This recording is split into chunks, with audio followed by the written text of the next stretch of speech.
আয়াতুল কুরসিতে আমরা ৯৫% লোক এই ভুলগুলো করে থাকি।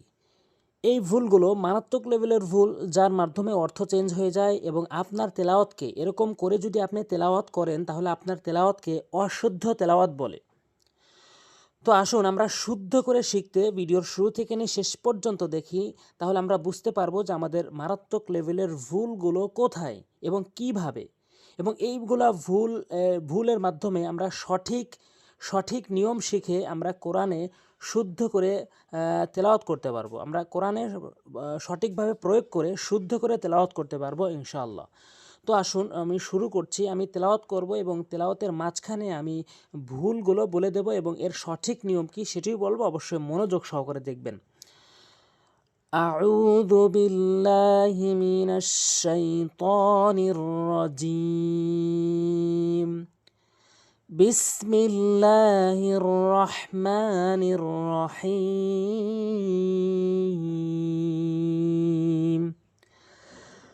আল্লাহু লা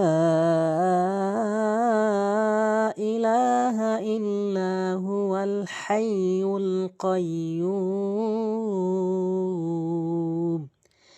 এখানে আমরা ৫টি মারাত্মক লেভেলের ভুল করে থাকি। তার ১ নাম্বার হচ্ছে আমরা আল্লাহু বলি, এখানে হু বলতে হবে আল্লাহ, এখানে ল বলতে হবে। এর কারণ হচ্ছে আল্লাহ শব্দের ডান পাশে জবর আর পেশ থাকলে ল বলতে হয় এবং আল্লাহ শব্দের ডান পাশে জের থাকলে লা বলতে হয়, এখানে ল বলতে হবে।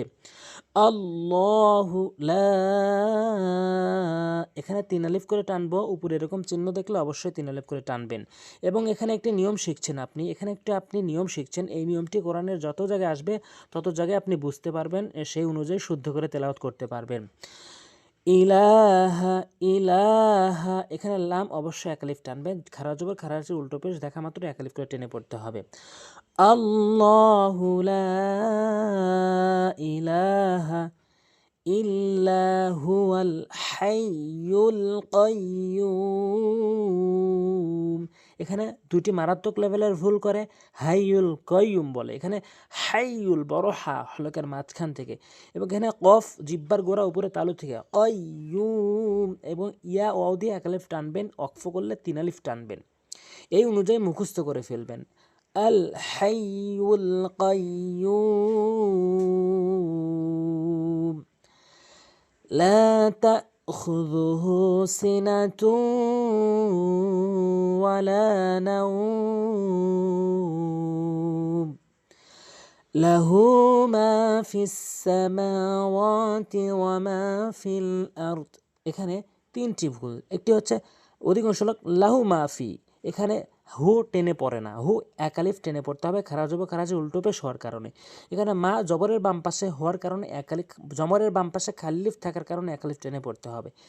লাহু মা ফিস সামাওয়া, এখানে সামা ও ১ আলিফ করে টানবেন খাড়া জবর খাড়া আছে উল্টো পেশ হওয়ার কারণে, এখানে খাড়া জবর এসেছে। ওয়া মা ফিল আরদ من ذا الذي يشفع عنده إلا بإذنه। এখানে ৪টি ভুল করে থাকে। একটি হচ্ছে মান বলে, মান বলা যাবে না, মাং বলতে হবে, নাকের ভিতরে নিতে হবে। এখানে জাল্লা জি বলবেন না, জিমের উচ্চারণ করবেন না, জালের উচ্চারণ করবেন। জালের উচ্চারণ হচ্ছে জিব্বার আগা দাঁতের আগা থেকে রি রি। মান যাল্লাযী ইয়াশফাউ, এখানে গুন্না করবেন, ইকফায়ে গুন্না মানে নাকের ভিতর নিয়ে পড়বেন। আমি যেভাবে বলছি সেভাবেই মুখস্থ করে ফেলবেন। ইনদাহু ইল্লা বিইযনিহি, এখানে ইজনি বলে, অধিকাংশ লোক ইজনি জিমের উচ্চারণ করে ফেলে, এখানে দালের উচ্চারণ করতে হবে ইজনি। ইয়ালামু মা বাইনা আইদিহিম ওয়া মা খালফাহুম, এখানে ইয়ালামু, এখানে আইনের উচ্চারণ করতে হবে চাপ দিয়ে, ইয়ালামু। অধিকাংশ লোক ইয়ালামু বলে, ইয়ালামু আইনের উচ্চারণ বাদ দিয়ে ফেলে। ইয়ালামু মা বাইনা আইদিহিম, এখানে মা অবশ্যই ১ আলিফ টানবেন, ১ আলিফ পরিমাণ ২ সেকেন্ড পরিমাণ। আইদিহিম, এখানেও ১ আলিফ টানবেন জেরের বাম পাশে জজমেলা ইয়া হওয়ার কারণে। ওয়া মা খালফাহুম, ওয়া মা খালফাহুম, ওয়ালা ইউহিতুনা বিশাইইম। এখানে হেই অবশ্যই একালিফ টানবে, জেরের বাম পাশে যজমালা ইয়া হওয়ার কারণে।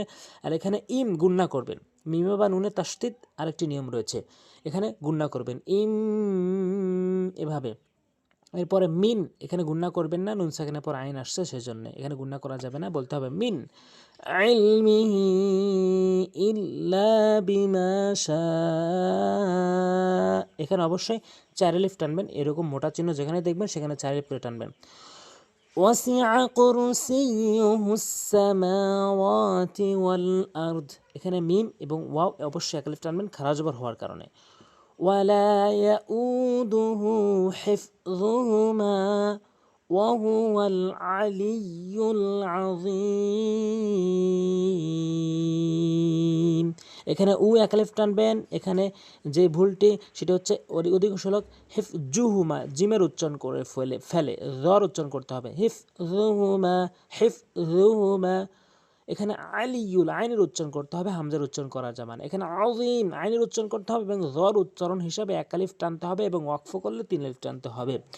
আলিয়ুল আযীম। এভাবে যদি আপনি তেলাওয়াত করেন তাহলে আপনার তেলাওয়াতটি হচ্ছে শুদ্ধ। আমি যে নিয়মগুলো বললাম সেই নিয়মগুলো অবশ্যই মুখস্থ করে আপনি কোরআনের ভিতরে সেভাবে প্রয়োগ করে শুদ্ধ করে তেলাওয়াত করবেন। আজ এ পর্যন্তই। আপনি পরবর্তী ভিডিও পাওয়ার জন্য অবশ্যই সাবস্ক্রাইব করে রাখবেন। আসসালামু আলাইকুম ওয়া রাহমাতুল্লাহ।